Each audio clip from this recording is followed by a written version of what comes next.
আসসালামু আলাইকুম। মুক্তিযুদ্ধের চেতনা টিভিতে আপনাদের স্বাগতম।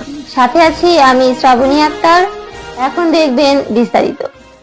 সুপ্রিয় দর্শক, আমি আছি মুক্তিযুদ্ধের চেতনা টিভি থেকে স্টাফ রিপোর্টার শেখ মফিজুর রহমান। আমি আপনাদেরকে দেখানোর চেষ্টা করছি আজকে ঢাকা মহাখালীর দৃশ্য। প্রায় 50 কিলোর মতো দীর্ঘ যানজট, কোনো গাড়ি নেই, ভাড়াও ডাবল। তো ঘরমুখী মানুষের ভিড়, সবাই সবার ভোট দেওয়ার জন্য, গ্রামের বাড়িতে যাওয়ার জন্য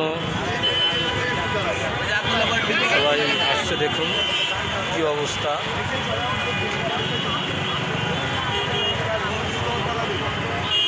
তো সবাই ভালো থাকবেন, সুস্থ থাকবেন।